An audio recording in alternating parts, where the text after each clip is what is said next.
And welcome back to Casual Antiques, and I'm going to talk about fakes. This is my biggest bugbearer. Just as a little bit of background, if you're going to work in antiques, buy and sell, trade, whatever, just collect. It's work. You have to research.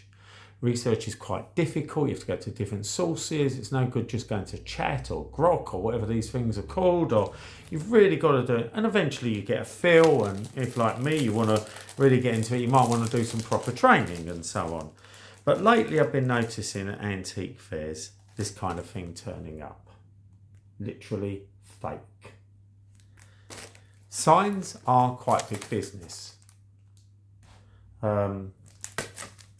A genuine early 20th century enamel sign. Well, I've seen them now going for like £1,200 at auction. They can be proper money. But you can bring that in from China if you bring enough of them in for 70p. And then what you do is you remove the bag. I bought these especially for this video, by the way. You remove the bag with all the barcodes and whatever on it. You scratch the back up, which I'm not going to do. I'm just going to bin these. Well, I might put them up in my shed. You remove the back. You scratch the back. You make some more scratches on here. You can see it's painted, whatever that's called, rust. This one's an even worse example. You can see the rust bits at the bottom and so on.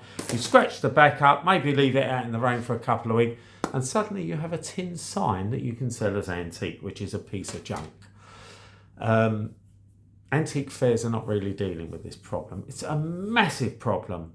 I go to antique fairs, people pull up with their van, they bring this trash out, and they're flying out at £10 each, and they're paying about 70p each for them. I have no issue with people paying 70p and making £10. In fact, I wish them very, very well. However, go to the local town market and open up a stall next to the fruit and veg guy and the artisan bakery stall and so on. You don't belong in an antique fair. If you go to an antique fair and you see these kind of things, what you want to be looking for is around the screw hole chips. That's where obviously the elements get in and so on. The other thing that's a problem also, there are crooks really, buying up Victorian and Edwardian cabinets, home cabinets, and sign painting on their Harrods haberdashery, Fortnum and Mason tin department or whatever, and so on. And they're selling them at like £1,200, £1,300. And naive people, decent people, are being conned into buying these pieces of junk. And the sad thing is, you've got a nice Edwardian or Victorian cabinet, which is probably worth about £60 to £120, which they probably paid about £5 for, by the way, in auction.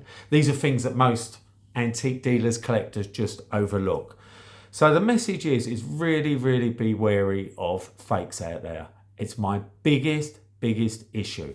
You can send me in comments pictures of things that you've bought and you might be a little bit wary of or so on. Or even if you're thinking of buying it in an antique shop, happy to help.